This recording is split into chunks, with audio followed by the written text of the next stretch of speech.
Alan, it's Molly and Darren. Hello, Molly and Darren. Hello, How are you? You recognise us? I do. Yeah, sure you do. The Happy Garden. We might think we are nurturing our garden, but of course it's our garden that's really nurturing us. What a fantastic sentiment to start this episode of the Happy Garden podcast. As we record this pod, we have seen the most beautiful few days of sunshine and warmth, and we've been able to get out into the garden and thoroughly enjoy ourselves. And life is so much easier, so much better when the sun shines, as is the gardening. Ain't that right, Darren Rudge? Most definitely. It's been lovely, hasn't it? Oh, hasn't the weather Dazzler. been great? Yeah, it really has. I bet you've had your legs out this week, haven't you? Oh, I've had the shorts on. Short, fat, hairy legs out. Hardly. Knobbly knees. There again, you being a gardener, you wear shorts all year round because you're well hard. But it has been lovely, and it's given us all hope, hasn't it? The garden is turning more colourful, more flowers are out. It's more verdant, more green. It's just lovely. Lovely week we've had. Well, you blink, don't you? Turn your back and blink, and they're shot up, haven't they? Yeah, All the overnight. seeds out the ground, and Yeah. new shoots, and flowers popping all over the place. It's absolutely glorious. It am dead exciting, as is this episode of the Happy Garden podcast. Darren, you are going to, well, I'm not sure what you're going to do. We're not sure what anyone's going to do. When they hear Andy Lound this week, right, I'm relabelling him Randy Lound. We're going to have to put some sort of warning on today's horticultural history with Andy Lound. He's done History of the Strawberry. And when he sent it to me, Darren, I thought Andy's gone mad. Or Andy's drunk. I wasn't sure which one it was. He sounds like he's working on some sort of sex line. It's certainly very different. It's a different Amazing Astound today. You wait for it. We'll play it in a little while. Perhaps it's a part-time job. What do you think he got muddled up with sending us the Happy Garden podcast audio? I'm not sure. He's definitely getting fruity.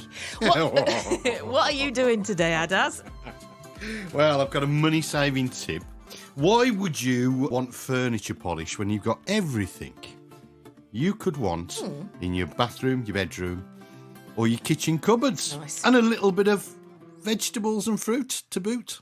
I'm going to give you a recipe to make your own furniture polish, folks. It's going to save you a load of money, isn't it? Nice. And I've got a hanging basket special this week. So tell you about your hanging baskets, what to do, the choices that you got, those sorts of things, as well as jokes. Oh, stunning this week, Molly Green. Well, they can't be any better than I listened to last week Stunning. so many times. Stunning. And then, of course, I've got jobs for the week ahead. Grand. There you go. Did That's what you? I'm bringing to the table. Are they any better? Could they possibly surpass your butt joke from last week? I think so. Yeah. And also hearing from our very good friend Chris Baines in this episode of the Happy Garden podcast as well. Yeah. Chris, horticulturalist, author, founder of the wildlife trusts right across the UK. Our friend, the person who's done the first wildlife garden at Chelsea as well, is going to be talking about wildlife gardening. Many questions come in, don't they, Darren, asking about making the garden wildlife friendly. So he's going to be the person to ask. Excellent. That sounds great. And it's not that long since you and I spoke. No. About 3 Matter hours. of hours. Yeah. It was Because I really... was on the radio with you. Yeah, really interesting today. I was doing a cover shift because I have again technically left the BBC. I left last Friday again, even though I'm back a week later. They call you Molly Green the yo-yo, don't they? It is utterly ridiculous. Even I get confused as to whether I work at the BBC or not. But even though I've technically left, so I was doing a show today, and wherever I go, I take Darren. I do. I take you along, don't I? Yeah. When the listeners absolutely adore you. We were across Birmingham, the Black Country, and across Coventry and Warwickshire today. The show I did today was across 2 radio stations where Darren and I used to work, so everybody knows and loves him. Darren, Darren, they shouted. So we got you on today. It was a bit of a jeopardy because we didn't know if we'd be able to get you on because you were somewhere a bit random today. I was in the middle of Wales. Borida. Basically, yeah, exactly. Cumbrai. I don't know what that means. Can somebody tell me? Perhaps I've made it up. But yeah, I was in the middle of Wales and I was looking at rocks for a landscape project that we're about to start. But they're not just ordinary rocks, they're glacial boulders. And these things are big. I mean, they are decent size. Yeah. They're at least a ton in weight, if not more than that. So I don't know how the guys are going to cope with what I've actually selected. What have you ordered? What have you purchased? They've got 10 boulders to be looking at, as well as aggregates. So we've got large aggregates. So what we're creating is a dry riverbed. Yeah. So it's quite a decent sized sort of project. In a dry riverbed, you've got to imagine that the water's gone and it's just dried up, but all of the base material is still there. So you've got your rocks, you've got your cobbles, you've got your pebbles and things like that are just still in place. So what I've tried to do today is to try and match things that will mimic that when we actually landscape this garden for this couple. Lovely. It's going to be great. Can I be crass and ask, are they a fortune? No, they're not that bad. I think my ton rocks are about £150. Well, that's not so bad. I was expecting more than that.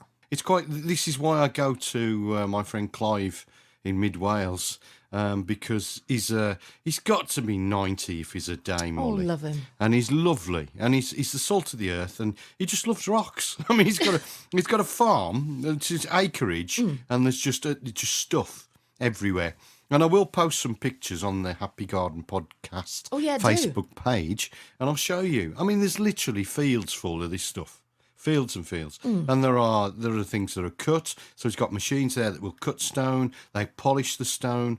I did buy Mrs. Darren her birthday present because she's 60 tomorrow. Yes, we must talk about this a little bit later on about what Mrs. D's I saw her birthday present. But also what we found, which I thought was really interesting, was a couple of rocks that have faces in them. Oh, that's nice. Yeah, it looks really, really brilliant. And again, I'll post pictures so people can just have a look. Did you drive through Llanfair Pwllwyngyll Gariach Gwendro Bwyllans Gogogoch? No. Not that you saw. Not that I saw. Excellent. Let's press on now, Darren. Let's get the Happy Garden podcast underway. Do you want to start with some jobs for the week ahead? We can do. Okay, let's go. There's loads to do, isn't there? Garden. Oh, I say, sweetie, this is my favourite bit. Time for Darren to be absolutely fabulous and regale us with his gardening jobs for the week ahead. Well, yes. 3, 2, and 1. Go. So, folks, prepare to cover fruit tree blossom with horticultural fleece to protect flowers if frost is forecast, and sow seeds of the following crops outside this week: beetroot, lettuce, salad leaves, watercress and rocket. Collect hellebore seeds from ripe seed pods and store in an envelope in the shed, and then sprinkle on some prepared soil later in the year.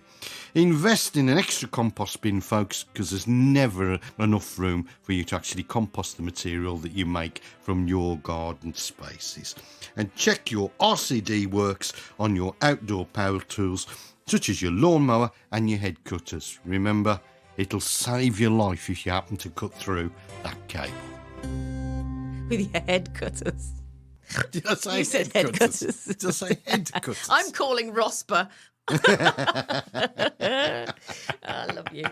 Right, shall we? They could be head cutters. Yeah, only if you slip. Shall we continue with a question for you? Yes. All right, if you want to get in touch with Darren, Darren knows an awful lot of stuff. Don't forget he is a multi-award-winning garden designer, so maybe you want to do something new in 2024 as the summer approaches, or, well, it could be anything at all. He is, of course, a teacher and an expert and all sorts, so no question too small, no question too big. Before we start, let me give you all the ways to get in touch with us here at the Happy Garden Podcast. Get interactive with Molly. Lovely show. Professionals. Get interactive with Molly and Darren. Follow them on social media. It's a bit like stalking. Just search for the Happy Garden Podcast on Instagram or Facebook. So, Darren, let's start with a question from Matthew in Tamworth that says, and this was an email: Hi, Molly and Darren. Thank you for the podcast. I listen on my 25-mile commute and it's always a fun and informative listen. I wonder if you are able to identify my plant, please. I remember seeing this plant some years ago in my neighbourhood, but I was never able to identify it. I saw it in my aunt's garden today, and I've taken a couple of pictures attached. Hopefully I can have it in my garden, but I'd like to know its name so I can actually know what it is I'm looking out for. Any help appreciated, and that's Matthew in Tamworth.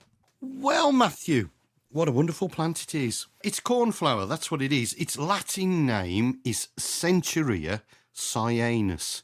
That's Centuria cyanus, okay? It's a stop it, Molly. But it's cornflower, that's what it is. Now, there are annual versions and there are perennial versions. So just check which this might be. Now, if it's a perennial, then you can divide it. So you can dig some up from whichever garden you've seen it in, pull it apart and basically have some cornflower for you to take home. So you won't even have to go and buy them. But the annuals are just as good because they will self-seed everywhere. But that's what it is. It's a Centuria. And I think it's Centuria cyanus, which is the annual. Okay? But they're very, very similar to the perennial cornflowers as well. But that's what you've got there, Matt. And isn't that wonderful? Because plants do remind us of memories, days gone past, people in our lives or trips and things like that. So, and Matt's email just proves it, doesn't it, Moles? Yes. What's the problem? Is it the word cyanus? I know, yes. Well, yes, it is. Honestly, you'd think I was 12. I just looked up the word anus, and it is... Well, I've got to keep myself busy whilst you're answering the questions. Anus is Latin for ring. It is. Don't ever say we're not an educational podcast. It is, though. Well, there you go. That does make sense, though, because it's a little ring of blue flowers. Sort of. I thought you were going somewhere else then. No. But Matthew, thank you very much for your question. I hope that helps. All right, brilliant. That is cyanus, Matthew. All right. And it is lovely. We have lots in the front bed as well. Very, very pretty. It does self-seed, as Darren says. It's very lovely. Now, Darren, moving on, we have, as we always like to do on the Happy Garden podcast, to welcome new listeners from around the globe. You'll never guess where we've been listened to in the last 7 days. Well, you'll never guess, so I'll just have to tell you. We have had new listeners this week. Where? Big drum roll.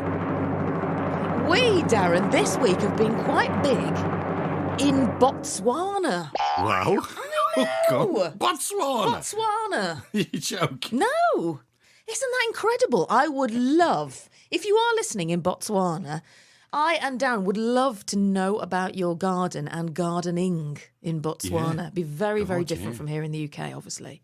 Well, like tigers and things in Botswana. Well, it's very different from the annoyance of the voles and the moles that we get in the UK, I'd imagine. Yeah. Oh, the tiger's been digging up the lawn again. Look. Yes. How do we stop the local big cats? Yeah. Very, very different. Anyway, hello to you if you are listening anywhere around the globe. It's lovely that you're tuning into the Happy Garden podcast. We're going to be hearing from Randy Lound very, very shortly. No, listen, as soon as you hear Andy Lound this week, you'll know why I've renamed him Randy Lound. I think he's all got a bit out of hand since he did the History of the Bush, which went down very, very well. Then, he's taken a different tack on this one. We'll play it for you very, very shortly. It's the history of the strawberry, would you believe?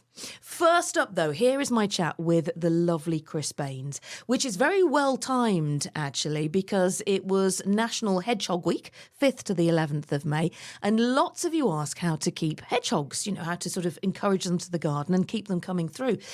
And I did hear some frightening news this morning. It was a really stark warning that unless we start to make a difference to population numbers, hedgehogs could disappear from the UK within 10 years. Here's my chat with Chris.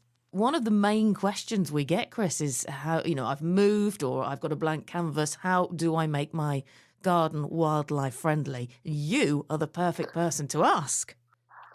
Well, I've been talking about this for a long time. You know, I first talked about the rich habitat garden on BBC Gardener's World in 1979. Gosh. That's how long ago it is. And I made this, we did a garden makeover on the programme. And Peter Seabrook, who was the guy who replaced Percy Thrower, so this is how long ago it is, was a very dapper tie, jacket, very smart. And I, at that stage, had long hair and a beard and was about as big a contrast to him as you could imagine.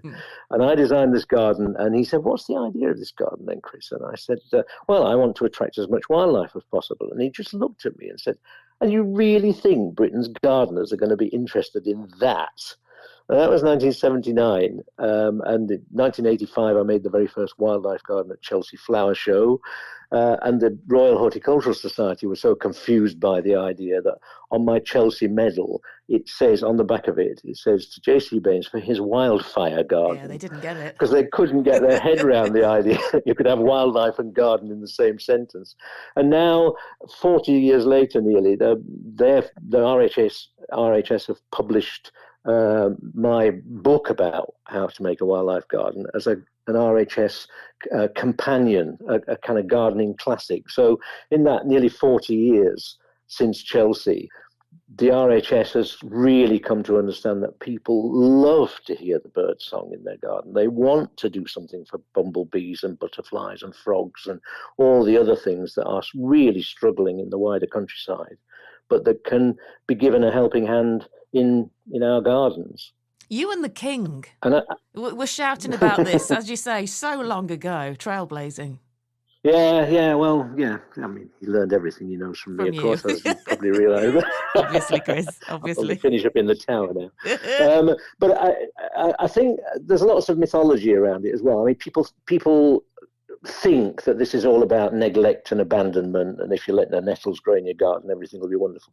My garden isn't like that at all. And I was just looking at it yesterday. I mean, the beauty of it is that it really sings seasonal change, weather change. It's a real barometer of what's happening out there. What does your garden look so, like? It's a small front garden in a quiet road of big Edwardian houses, and about a third of the whole front garden is a pond. There is no lawn.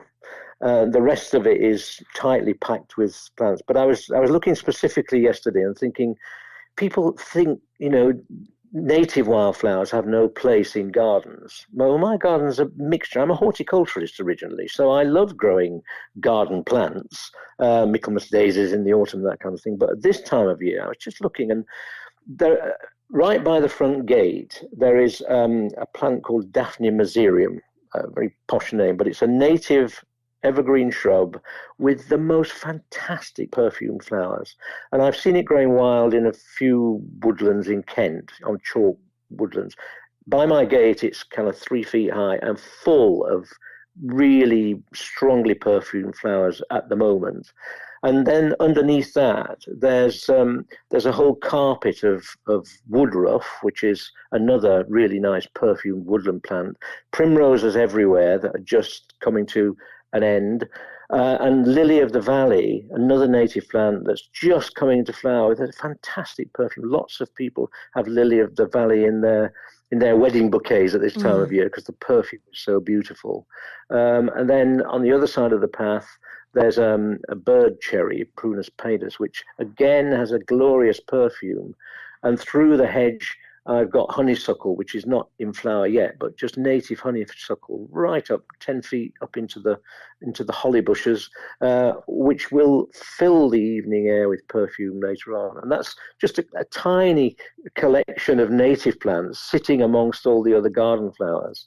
And the place is buzzing with bees. The pond is alive with newts at the moment, coming up and grabbing a bubble of air and going back down again. And for me, it's really all about that constant sense of nature on the doorstep and of the changing seasons. And, I looked out the window this morning, it's raining. And I know it's raining because the pond has got raindrops on it. On another day, it might be covered in ice. So it's a way of just engaging with nature and natural change and seasonality. at a time when actually we've kind of eliminated an awful lot of that kind of element from our lives. I worked in the inner city in my 20s and 30s. I was everywhere I worked, there were riots at one point in Brixton and Hackney and Toxteth and things. And the thing that struck me even then was that actually you can tell whether January or July. There was nothing there. Close mown grass, tarmac, and maybe a few battered trees, but very little that would give you a sense of the seasons. Yeah. And I think if you lose that, then you're losing something pretty fundamental to being a human being. That's really interesting, to have that disconnect with nature. It's a frightening thing. It's lovely when you describe your garden as a barometer of seasons, of days, of weather. It's, wonderful. I must ask about sharing your garden with wildlife. Chris, we get so many questions on the Happy Garden podcast about, and I use the inverted commas, pests. Whether that be an insect, whether it be moles, squirrels, badgers, foxes. The most asked question is ants. But would you be able to just go through 2 or 3 of those? And what do you do? Is there any sort of deterrent? Do you even deter, or do you just share and share alike? Let's start with ants, because I think ants are unsung heroes that have a very bad press, really.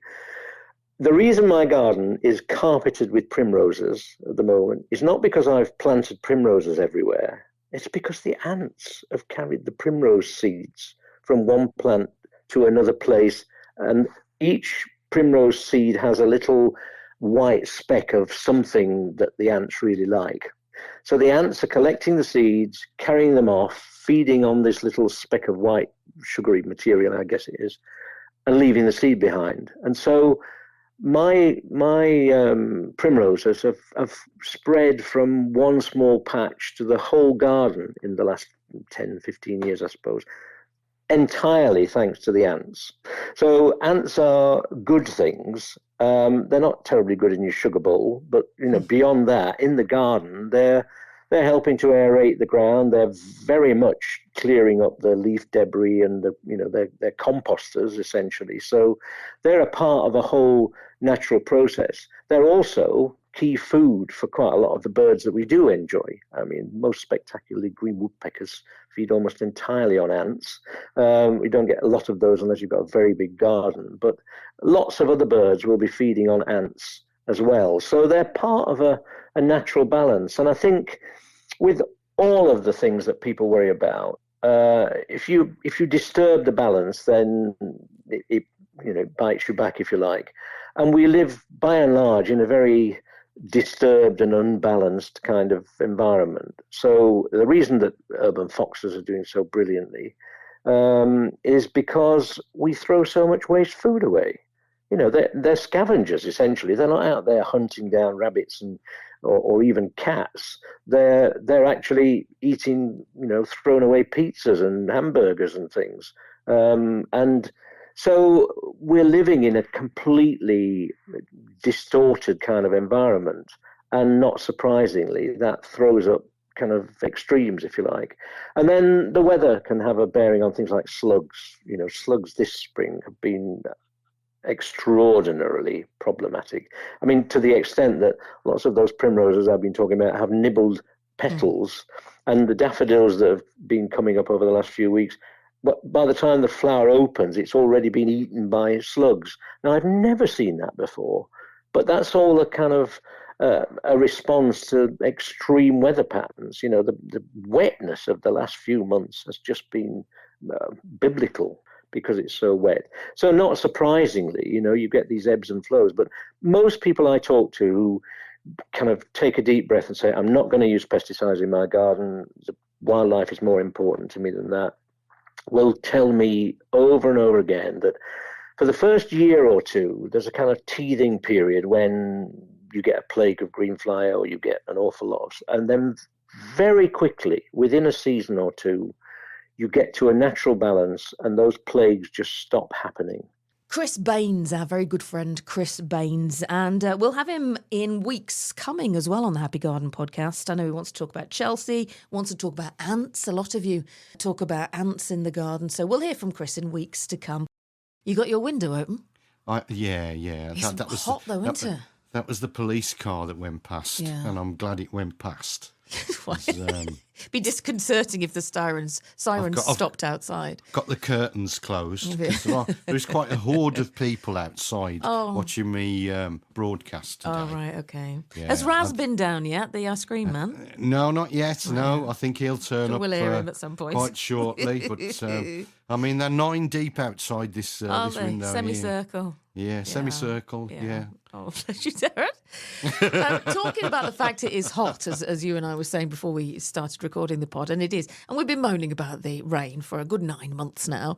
You know, my husband and I went a little bit ballistic and went to 14 garden centres to buy plug plants about a month ago, which we've potted on. Now they're all in pots. 45 minutes to water the pots last night, Darren. 45. My goodness, is that? I don't know. I don't know. I should have done so many pots. I think I should have put more in the ground. Creating a bit of a rod for your back there, I think, come summer. Oh, dear. Oh, dear. I enjoyed my 45 minutes with the hose, though. Yeah, well, it's cathartic, don't you think? Sometimes, not every night. Water at the base and your pots. All you need to do is say 5 hippopotamus.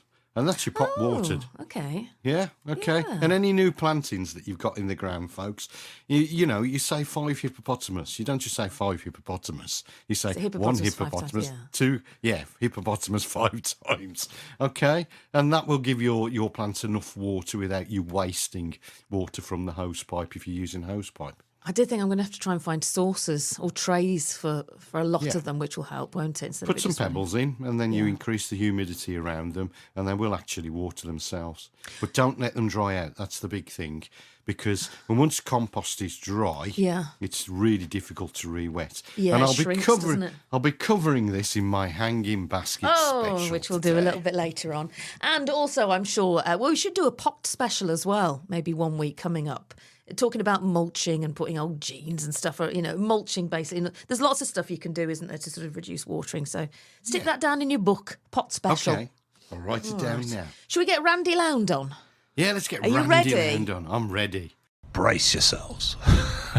Let's have a listen. Are you sure you're ready? Well, I don't know. You're building it up. Because he said, God love him. If I'll do a few suggestions. He comes up with loads of ideas as well, and he sends me the audio, and I just put it to a bit of music and tart it up a bit. And when this one came through, as I said earlier, what? Have a listen to this. It's Randy Lound and the horticultural history of the strawberry. It's Amaze and Astound with Andy Lound. That's me.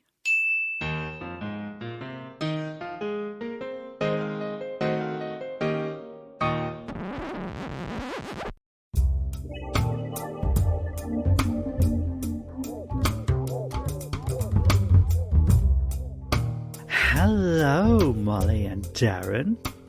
Today, I am going to talk about the delicious history of that quintessential English summer fruit, the strawberry. The delectable strawberry is not a berry, but an aggregate accessory fruit, meaning that the fleshy part is derived not from the plant's ovaries, but from the receptacle that holds the ovaries. Each apparent seed, known as the achene, on the outside of the fruit is actually one of the ovaries of the flower with a seed inside it. The strawberry appears in Roman literature for its medicinal use, very good for depression apparently. The French began taking the seductive strawberry from the forest to their gardens for harvest in the 14th century. The plants would be propagated asexually by cutting off the runners. By the 16th century, references of cultivation of the succulent strawberry became more common, with 3 European species being cited. The introduction of Fragaria virginiana from eastern North America to Europe in the 17th century is important, as it is one of the 2 species that gave rise to the modern strawberry. The new species gradually spread through the continent and did not become completely appreciated until the end of the 18th century. In 1712, the French introduced from Chile a strawberry plant with female flowers that resulted in the common strawberry. 31 chemical compounds are involved to produce the strawberry's noted fragrance and delicious flavour. These have been used for perfumes and food flavourings. Some people have an allergic reaction to strawberries, which is often not apparent with cooked strawberries, where the offending chemicals are broken down. It is in the taste of the succulent strawberry that has made the fruit so desirable. The combination of strawberries and cream was created by Thomas Wolsey in the court of King Henry VIII. It seems this was the beginning of the tradition in England. In Sweden, they're eaten on Midsummer's Eve. Strawberry pie or strawberry shortcake are also common. In Greece, strawberries may be sprinkled with sugar and then dipped in metaxa, a brandy, and served as a dessert. In Italy, strawberries are used for various desserts and as a common flavouring for gelato. Of course, strawberries go so well with melted chocolate. Fresh strawberries are used as cocktail garnishes to add flavour, and naturally jams, preserves and sauces are produced. Yes, pleasurable strawberries. You pick up one and hold it to your nose, taking in the fragrance. You carefully bite into it. Never rush and put it into your mouth all at once. No, you must savour it as you slowly bite into it. The sticky juice pours over your lower lip onto your chin. Your tongue tingles with the flavour. You look at it, the pink flesh, ripe and sweet. Now you put it all in and use your tongue to swirl it around your mouth. You can add ice cream to feel the chill. But the best, oh, the very best, is whipped fresh cream all around the juicy red fruit. A delicious, sumptuous pleasure that leaves you wanting more. This is not any amaze and astound. This is amaze and astound with Andy Lound.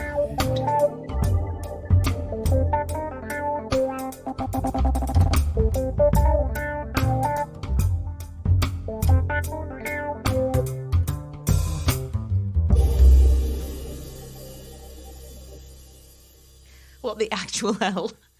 Oh dear. I've gone all hot and bothered. He sounded like he should be on some sort of list. I'll tell you what, he needs to be a presenter on Babe Station, at the very least. Oh, what, Darren?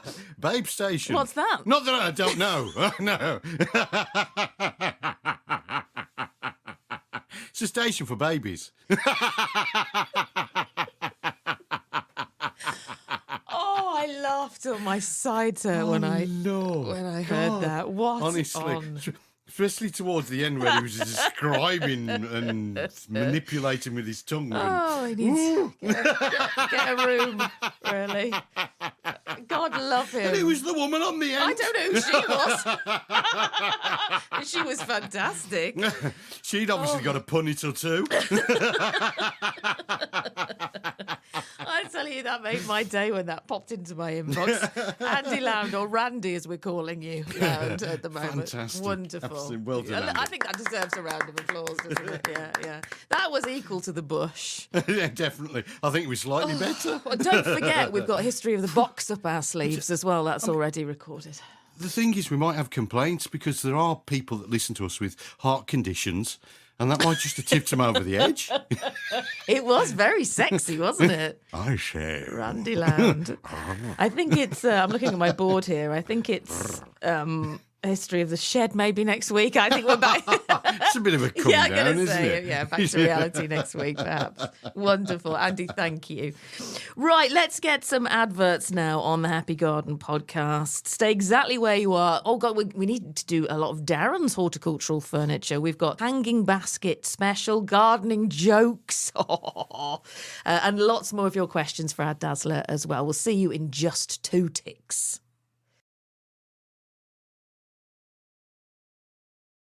Welcome back. Now, Darren, I have Googlated how to say welcome back in Afrikaans to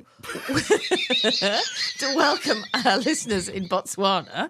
And it turns out, after a lot of research that you've just heard me do, it turns out all I have to say is welcome back. That's it, really. And I just did lots of Googling to see what language they speak, and it just came up with English. So it's fine. There you go. Welcome back. Welcome back to listeners wherever you are in the world. Oh, fabulous. I'm crying now. I've got tears in my eyes. To the Happy Garden podcast part 2. Okay. Right, I said before the adverts that you were going to do Sow and Grow, and you're not, it turns out. No. You're reversing out of that slot. You're going to do your final one next week. Yeah, final one next week. I'm doing a hanging basket special Yes. today. Yes. Well, should we do a question and then we'll do that? Yeah, Okay. let's do All it. right. Another question then, and this was on the email, which is thehappygardenpodcast@gmail.com. In fact, it wasn't so much a question, really. It was an observation, which I can concur with. And it's from John, and John asks, Molly, my Christmas cactus has decided to bloom again in May, which is positively balmy. Could you please explain? And I just dropped him a little message back, because on my windowsill here, Darren, in fact, let me just take a picture and I'll show you before you answer, John. You got your phone on you? Yeah. Okay, hang on, let me take a picture of this. I got this from a boot sale. This is such a lovely Christmas cactus, and I have 2 of these. Hang on a second, where's Darren Rudge? Oh, yeah, it's gone to you. Ooh. Look how many flowers are on that. Is that, Ooh. well, as John asks, is that normal for this time of year to be fully in bloom? Yeah, basically. It just depends on the conditions you've got them in on your windowsill, really. And they're called Christmas cactus because they're normally in flower at Christmas, but they can flower at other times of the year. It's not a problem for them to do that. And indeed, you might get a second flush of flowers as well. The one that's on your windowsill is obviously very, very happy and is producing another flush of flowers for you in the middle of the year. So it's not a problem. What you've got to be aware with them, though, is that they do need some stand-down time. So it's like us when you're working very, very hard. You do need a break or a holiday. So what I'd do with yours, Molly, is get it off the windowsill if you can and put it into a shadier condition. Right. And it'll just give it a little bit of time to rest. And then, of course, there is the box treatment, isn't there, to get them to bud up for Christmas. So in November, you give them 4 weeks of darkness. So you put them in the box and you gradually introduce them back to the light over a period of 4 weeks. And that produces the buds that they will actually flower for you for Christmas Day. So over the Christmas period. So that's what you need to do. So just be careful with it. It's not unusual for them to flower at this time of year and other times of year, but they do need to have a break. They do need to have a rest. So it's probably the light conditions, and they're just going wee, but they burn themselves out quite quickly. They're not going to die, but it just means that you might not have as many flower buds on there for Christmas as you normally would expect. Okay. Have you got that other picture? I've just sent you another one through because the sunlight's just shining through the flowers. Doesn't that look pretty? Oh, that's gorgeous. Isn't that lovely? Really, really nice. And John, thank you very much for your observation and question on the Happy Garden Podcast @gmail.com. Cheers, John. You know, there's another plant I'd recommend for the same sort of flowers. Yeah. It's called the goldfish plant. It's Columnea banksii. If you like that type of house plant, folks, try Columnea banksii. And the flowers are like little goldfish, little tubes, and they're like little goldfish just sort of shimmering in the daylight. So try that one as well. Well, that full sounds of little nice. tips, aren't we? Yeah, goldfish pond. It's nice when they have flowers, which is nice shaped flowers, which has just reminded me of a special that we did many, many years ago on the BBC, which we've got to replicate on the pod. And that was about orchids. Yeah. You know, there's the monkey-faced orchid. I can't remember what they're all called, but orchids have got the most amazing flowers, the variation, dancing lady, this, that and the other. And, you know, there's all sorts of rude ones. And we ought to do an orchid special, hadn't we? Or Well, you, yeah, should definitely. I say. Orchids outnumber us 4-1 on this great green earth of ours. There's 4 orchids to every 1 person. So the diversity, like you say, is absolutely astonishing, isn't it? So, we can do an orchid review. Shall I write that on the whiteboard? Yes, please. Jeez, I've written it down. I've got a whiteboard. I know. I've invested in a whiteboard. Invested, I nicked it. Nicked it. Out of a skip. I did knock. You did knock. I did knock and they didn't want it. Oh, that's you. You're texting me. What do you want? Have a look at that. Oh, is that the goldfish plant? Yeah. Oh, that's amazing. Yeah. Columnia Banksy. Yeah, Look at that's that. beautiful. It's gorgeous. Beautiful. Nice. All right, fabulous. Oh. Before we move on, Darren, and to your hanging basket special, which is doing just 2 ticks, I do know that it's Mrs. Darren's big day tomorrow. What? Is she getting married? Oh, Darren, 60 years old tomorrow. Big birthday, amazing birthday. How old is that? It's fine. It's not old. 60's not old. My goodness. Don't be snorting. You're very lucky to have Mrs. Darren. What are you doing? She can't hear, can she? Is she downstairs? No. For Christmas. Go on. Yeah, go on. I was Go going on, to say you can say. For Christmas. Well, I don't think anyone's forgotten for Christmas. Mrs. Darren had a set of saucepans. Yeah. Yeah, and a 2-speed hammer drill. Now, this is more important than Christmas. Your 60th birthday. What's she getting? Keep your voice down in case she can hear you. There's a bottle of champagne, number 1. Yeah. But today I went out to look for rocks. Yeah. And I found her a bird bath. It's not just any old bird bath, it's a ton bird bath. It's a big rock with a big indentation. And she was there, and I said, look, there's your birthday present. Did she choose it, or did you want it? Yeah, well, both. Describe it. What does it look like? It's oval, and it's got a dish in the middle that's been polished. So it's that sounds you know, nice. it's been really polished, and you can see all the strata in the stone. Again, I'll post a picture. Yeah, defo. on the Facebook page. Did you bring it home today? No, because not a ton, not in the back I was of the going to car. say, what vehicle were you in? It's being delivered. Being delivered. And one of the faces, she likes the darker stoned face. So I bought 2. I bought one for the project that we're going to do, and I bought one for Mrs. Darren as well. Nice. So That's a lovely gift. Practical. Yeah, well, it's something that's never going to go away. Stone You know, only ever it's- gets it's- better, doesn't it? It's there for life. Yeah. And more. Yeah. Do you know what I had for my 40th birthday? No, what? Tow bar. A tow bar. Tow bar. Right. You can't beat practical presents the older you get. And was that when you opened that present, was that like, oh, it's a tow bar? I thought it was something else.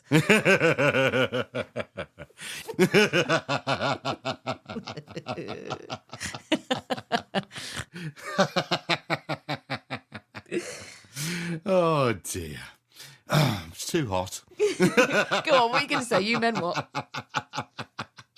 Us men, we just try to be practical, you know, and just, saucepans. Yeah. Nice practical Tow bar, presents. bird bath. Tow bar, bird bath. Yeah, no, Nice I'm with you. practical present. However, tomorrow, what's the plan, Stan? It'll be. Are you cooking? Are you... breakfast in bed. Nice. And, and then down to the hospital for food poisoning. And No, seriously, wish her. I know you can't cook, but just the effort would be gorgeous tomorrow. yeah, It look at the would. toast. Yeah, bit of toast, a couple of rounds of toast. Wish Mrs. D from me and everybody listening to the Happy Garden podcast. Happy birthday for tomorrow. I will do, and thank you very, very much for her best wishes. Lovely. Fantastic. Lovely. That's lovely. Right, let's do your hanging basket special. I've got you some. This is called Slow Chilled.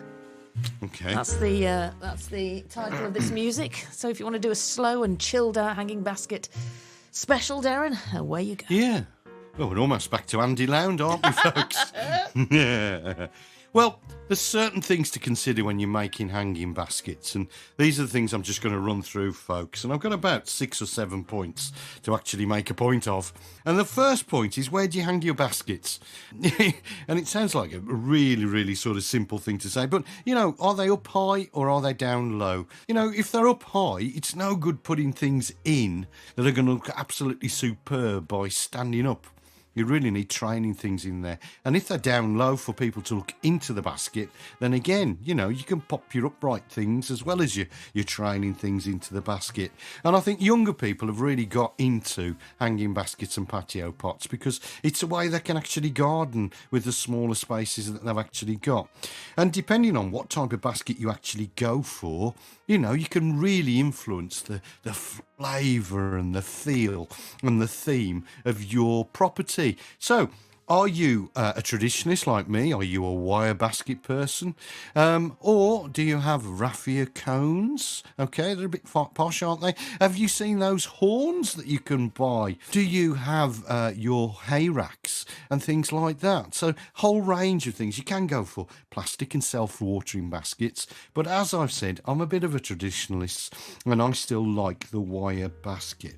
If you go for a wire basket, then you're going to need to use a liner. And there are many, many, many sustainable liners. But again, I still go for moss. And some people are going to say, oh, that's terrible. But if you use moss properly, folks, it's a sustainable material. What you don't want to do is throw your basket away at the end of the season. You can keep the moss. You can use your compost on the garden as once-use compost. You can even keep the plants that are inside the basket. And for the majority of baskets, you can even keep the basket as it is. But don't throw the moss away. All you'll need to do the following year is just top it up because the birds will come in and take some and it'll naturally reduce.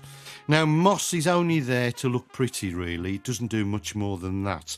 It has some water holding capacity, but that's about it for moss. The compost is the biggest thing you need to consider. You want a good compost that will hold on to moisture and then basically release it as well. Then you want something to help you retain moisture. Now, water retention gel sounds like a great idea, folks, but it's full of plastics. It's non-sustainable now. We're not recommending that you actually use that. You can use hydrogel from a baby's nappy. That's as good. You can even line your hanging basket with a baby's nappy, and that will help you hold on to water. Line it with a piece of polythene from your compost bag before you actually put the compost in, or even put a saucer in the bottom, and that will help you hold on to water. Now, what you do is you line your basket with whatever liner you decide to use, and then pop some compost in and quarter fill. Now, put your training plants in there first, around the outside, and try and stagger them up and down so that once they're established, you get a nice bushy effect. And the majority of things you need to look out for, folks, is the fact that your roots off your trailers need to be in contact with the compost once they're planted. And that's all you really need to know. Work up the basket and then top off as if you would any other planter, and then pop your plants in the top. And there's no real rules. You know, you can go for something, if you're quite a symmetrical person, you can go for something in the centre, a dot plant, perhaps a pelargonium or a fuchsia, and then things around the outside, petunias. If you're asymmetrical, then you can get things on the lopside, can't you? And basically go for stuff that's just mixed. Now, I've seen some stunning baskets, folks, that have had training plants that are 4 or 5 foot long in length. So if you get it right, plants will be really, really happy. Now, volume is most important. You'll think with a smaller basket, I can cram things in, but the more plants you put in, the less volume there is for that compost to hold on to moisture. So if you want a really crammed basket, go for a bigger size. Don't go for your 12-inch, go for your 16 or 18-inch, folks, and you'll have a bigger basket. Now, watering is obviously essential, and it's the final point I'm going to finish off with. When you water your hanging baskets, folks, the water should not be pouring out of the bottom of it. You're wasting your money because that is just leaching the nutrients in the compost. So what you should do is you should water your basket until it just starts to drip, and then push up on it and you'll feel the weight of water. Keep your compost wet, because if you allow it to dry out totally, you will not be able to re-wet that basket again. You'll have to put fresh compost in. That's how to make your hanging baskets, folks. Whether you go for a horn, whether you go for a cone, a wire basket or whatever, or your fancy hay rack. That's how to build your hanging basket. And that's my hanging basket special, Moles. Done. Done. Loved Tick. it. Interesting about how many to put in, because I got one up and it's just started to flower. And, well, two things actually. I thought, oh God, I hope these do trail. They are trailing geraniums, but they're quite a price at the moment.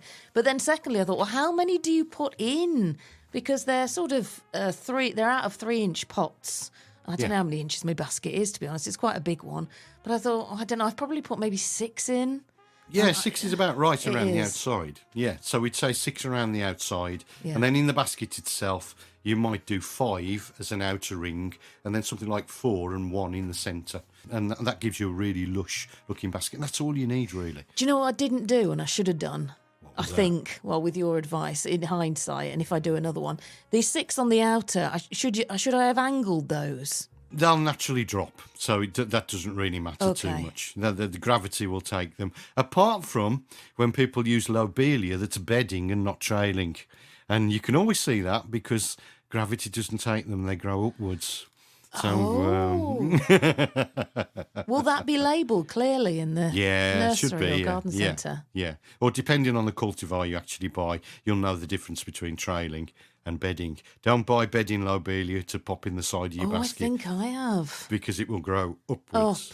And you're so right about the height as well. There's no point if you can't see it. If you can't see them, you may as well just have training Yeah. plants in there, you know. Do osteoperbums trail? Yeah. No, they don't. They tend to be upright osteospermums. I'm sure I had some a couple of years ago, just in a pot, and they sort of tumble down. There might be a cultivar or something out there that will actually do it, and there's new things coming onto the market all the Of time. course, Molly. yeah, So, yeah. You know, there may be one out there. Yeah. I love them. What are they called? Osteospermums. What? Yeah, them. Osteospermums. They remind me of my grandma. She had loads of clumps. Are they perennial? Yeah, they are. They can be, and they can be annual as well. Oh, So, she must have had perennial. They were there. Well, they came every year, so they must have been purple ones. Always reminds me of my grandma. Oh, Oh, lovely. Well, that's what that's plants nice. are about, aren't they? Yes. I mean, it's like the winter flowering viburnum reminds me of my mother's perfume. So you know, you smell, and you go, oh. It's lovely, isn't it, that we have gardening and garden-related memories and associations with parents, grandparents, growing up and pottering about, and the smells, the sights, the sounds of the garden. It sticks with you when you're younger. It's great. I mean, it's great, isn't it? Yeah. I mean, it's just great to be out there. Yeah, That's absolutely fabulous. is. Yeah. Right, I'm so sorry I've left your jokes towards the end. They shouldn't be. They shouldn't have such a low billing. I'm really sorry. They were so funny last week. They were just wonderful. Should we do those now? Yeah, can do. Okay. Right, jokes. Are they all gardening related? Don't lie. Of course, yeah. All right, let's do them. Now in the Happy Garden. It's about time for some Alan Titters. Brace yourself for your gardening jokes of the week from Darren Rudge. Right, we're braced. Come on, no pressure, but come on then, Dazzle. So the other day, Molly, I was digging in my garden and found the skull of a Tyrannosaurus. Wow. Then its front legs, Yeah. its ribs, spine and upper thighs. Yeah. But spent the rest of the day searching for the lower leg. It was a bit of a shindig. Oh, good, Darren, good. Next. My neighbour over the garden fence tells me that it's Jamaican hairstyle day tomorrow. I'm dreading it. Also good. Recently we had the sad passing of my brother-in-law Moles. Whilst visiting his grave this evening, I found the grave diggers digging him out. What? When I asked what the hell is going on, they said the Department of Works and Pensions still felt he was fit for work as an allotment scarecrow. Excellent. Oh, yes. Why did the chicken go to the gym, Molly? I don't know. Oh, a chicken joke. We haven't had one of those for a long time. Why did the chicken go to the gym? To work on his pecs. Oh, good, Darren. Do you know, I've not heard that before. That's strange. Treated Mrs. Darren to a night out at a new restaurant called Karma, Molly. Yeah. We were quite disappointed as they only served just desserts. Oh, that's the best. Now, final one. Yes. And again, talking to my neighbour over the garden fence, who is just a mine of unusual TV facts. He says that the original Star Trek Enterprise was based on a toilet roll with its first mission to circle Uranus.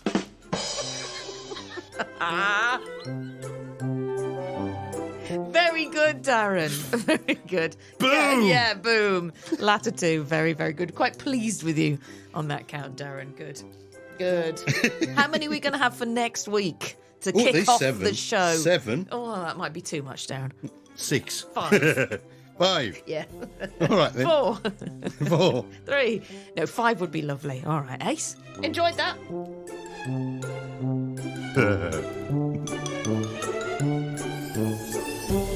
Oh, it was this juncture last week when you chucked in your butt joke because the music was still going. Have you got a bonus? Yeah, I got a bonus. Go on if then, you chuck want it one. in. Yeah, go on. I mean, my wife keeps complaining about me impersonating the flamingo. I'm afraid I just had to put my foot down on that one. Oh, good, Darren, if you hadn't fluffed it. Really funny. That would have been really good, wouldn't it? Almost. I've got a joke about a girlfriend I used to have with a wooden leg. What happened? I had to break it off. Good, Darren. That's the funniest thing I've ever heard in my life. I like it. I like it when they keep coming. I like it when they keep coming. Love it. Loving it, loving it, loving it large. Right, shall we finish with a question on rhubarb and then we can all go home? Can do, yeah. Okay. Oh, no. Oh, no. Money-saving tip. You haven't done your money-saving tips yet. Damn. Let's do, what are you Thought saying I'd down got for? away with it. Oh, you don't have to do it. No, do it. Do You it. sure? Yeah. I won't put you out, It's a like. good one. No, Is it it's okay? all right. What's it pertaining? It's furniture polish. Oh, of course. I know you gave it a big build-up, so we ought to do it. Yeah. A banana's involved. People know. Oh. Okay. Right, that to come very shortly. I can smell gas. What? It's not me. Oh, no, I tell you what it is. What I is was it? really worried there was a leak then. Oh, no, What it's is my it? new candle. Oh, it's your new candle. Is that Is what- it a gas oh, candle? That's £12. Is it a British gas candle? Oh, it is Reminds my candle. people to read their meter. What a rip-off. I spent £12.50 on this yesterday. Sounds like there's a gas leak. I went to the Witches and Pagan Festival in Meriden yesterday. Ooh. Oh, it was fabulous. Oh, wow. Fabulous. So, yeah, anyway, I bought that candle. Right, let's do your... Let's do your rhubarb. No, let's Okay. do Anne's rhubarb. And No, there wasn't a picture, actually. It says, Molly, Darren, can you help with my failing rhubarb? It was very thin and puny, and now it's been chewed by slugs. Obviously, it's been watered by the rain, and I have piled up well-rotted manure around it. This is its 3rd season, but it isn't happy. Darren, what can I do? And that's Anne. what I would do is I'd dig it out and start again, because there's obviously some problem with the ground conditions if it's spindly. You know, rhubarb does do really well in buckets and things like this, so you don't have to grow it in the ground. So my advice to you would be to get a really big, like a 20-litre tree pot or something like that, a really big pot, and put it into a pot and try growing it into a pot. And then don't forget in the spring, cover it. So you put a jar over the top, forcing jar, and then that will force the stalks. It will cause them to fatten out as well. So thin and spindly stalks can be a sign of overwatering or ground conditions are just not quite right for it. So that's what I would do with it. I would try digging it out, getting some really good compost, and then mix it with some really good well-rotted manure, and then pop that into, a decent-sized pot and grow it in a pot because it's not happy in the ground. I think if you're giving it 3 years and it's still looking a little bit sickly, you need to change the ground conditions for it. And the only way that you can do that is actually put it into a prepared compost, a proprietary compost that will do the job for you. I hope that helps anyway. Okay. And thank you very much for getting in touch. We'll give you all the ways to get in touch when we've finished the pod, which will be very, very shortly, after we've done Darren's money-saving tips. Live on the Happy Garden podcast. It's time for Darren's money-saving tips. Go, man, go. So this is really a Victorian trick. Why buy furniture polish when you can make your own? A little bit of vinegar, some olive oil, and some lemon juice, folks. It's all stuff you've already got, isn't it? So here's the recipe. Mix the ingredients. You'll need 2 parts vinegar, 2 parts olive oil, and 1 part lemon juice. Make only as much as you can use or expect to use, as any extra will go rancid before you use it up. So just make as much that you need to use. But just try it, folks. You've got nothing to lose, have you? Everything to gain, because, and I mean money in your pocket. So there you are. There's my money saving tip for this week, Molly.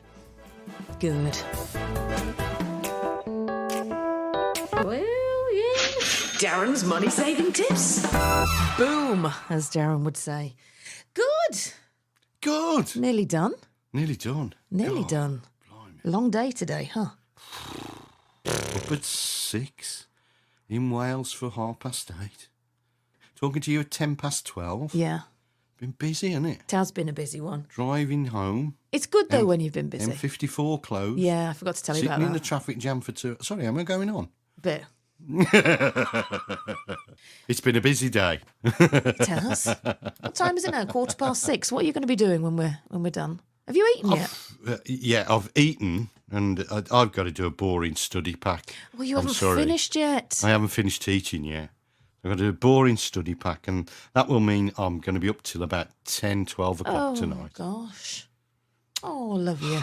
What a And life, then don't forget, you're up very, very early to decorate the house, Oh, yeah. cook breakfast for your birthday girl wife, wrap presents, you know, get Am I going to wrap a organised. ton? Well, hopefully you've got bird some other bath. gifts as well, Oh, yeah. as well as the bird bath. Yeah. Yeah, good. Yeah. All right, then. So. There's the deodorant and Oh, Darren. saucepan lids. Those saucepan lids are for Christmas. Oh, love you. Right, let's do your jobs for the week ahead. Now, the forecast, well, actually, by the time this pod comes out, I don't know what the forecast will be, so I'm reversing out of that conversation. Let's just do jobs for the week ahead. Now in the Happy Garden. Oh, I say, sweetie, this is my favourite bit. Time for Darren to be absolutely flabulous and regale us with his gardening jobs for the week ahead. Well, yes. Go. So you can plant out container-grown roses and shrubs and fork compost into flower beds to prepare soil for summer bedding, folks. Remember, don't put your summer bedding out yet. It's too early. Come on, Darren. It's too 28 early. degrees in London today. Tie in new growth on, moving on, climbing plants such as clematis, wisteria and honeysuckle. Okay, and pick off faded blooms as well of camellias, azaleas and rhododendrons, and take care not to damage those new developing shoots and leaves. Sow seeds of fast-growing hardy annuals, things like Escoltia, calendula and the poach eggplants, okay, to fill in those gaps that you might have in your beds and borders. And sow seeds of beans, marrows, courgettes, squashes, 2 per pot, and then do what Molly doesn't like to do, thin out the weakest seedling to leave the strongest one to plant. Spray peaches and nectarine with fungicide to protect from an attack of peach leaf curl, and pick rhubarb stems as they start to develop, and water clumps with a generous helping of liquid feed. Okay. I don't know. I'm really tired. Oh dear. In the week, I spoke to Mike Taylor, our sports reporter, who was over. He was over in Athens. He was actually outside the Library of Hadrian because it was the Villa game and Olympiakos. And on that day, I think that was Friday, it was hotter in Birmingham than it was in Athens. Wow. Yeah, I know. Wow. Who'd have So thought it? surely the bedding plants are okay. No, What? because we could still have a late frost. Do you think? Yeah. Do you want could do. Do you want £5 on that? Yeah, go on then. I bet Fiver. you. I bet you. Cash. Yeah. No, PayPal. Fiver cash. Yeah, PayPal, yeah. Then there's no pressure. All right, £5. A fiver. When's the deadline? Well, end of May, isn't it? Yeah. Okay. How many days In are the there? May? Midlands, 31. anyway. Okay. We're in the Midlands, yeah, folks. Yeah, okay. There's £5 bet on that. Somewhere across Brum or the Black Country. If there's no frost, what are we calling a frost? 0 or 1? 1. Oh. It could be anything below 5. No, it's not. Could be an air frost. No, because your weather warning on the car comes at 3, doesn't it? Yeah. You get the little ice thing. 3 and below then. No, 0. We need to decide on the terms and conditions, the T's and C's for this. 5 is a fiver, Mrs. Faulty. 0. 0. Okay. All right, yeah. Goes down Between to now and the 0. 31st. Between now and the 31st, you owe me £5. £5 and a bottle of Marrow rum from your friend down the allotment. Yeah? Hold on, you slipped that one in. Well, I'm very confident. I love you. Right, is that it then? Have we is it all? Done everything for me. Tick that off, done that. Done that. There's only 3 sheets today. Considering there's only 3 sheets, we're nearly at an hour and a half. Wow. That's ridiculous. No, it's just ridiculous. Is it ridiculous? I mean, just all we do is chat. I'm not sure which bit to cut out. I don't know. Well, not Andy Lound. That's brilliant. Andy will return next week, as will Darren and myself, with another episode of the Happy Garden podcast. It's been lovely being with you today. It's been lovely being with you so much today as well, on air and on the podcast, Darren. Oh, yeah. and can I just reciprocate? Thank you. It was lovely talking to you on the radio, and now it's lovely doing this with you in the evening. God love yous. And I hope the Rudge household has a beautiful birthday day tomorrow. Celebrations aplenty. Fantastic. Great. Right, well, we'll see you next week. Have a fabulous time in your garden. Darren, do you want to do the goodbye honours? So then, folks, it's gorgeous weather out there. I'm sure there will be a frost that comes along eventually, but get out there, whether you're making hanging baskets or you're just sitting there on your chaise lounge having a gin and tonic. Just enjoy your garden. You've been listening to the Happy Garden Podcast with Molly Green and Darren Rudge. If you'd like to send them an email, get in touch with the Happy Garden Podcast by emailing thehappygardenpodcast@gmail.com. Follow them on social media. Just search for the Happy Garden Podcast. Can we say Happy Garden Podcast just one more time? The Happy Garden Podcast.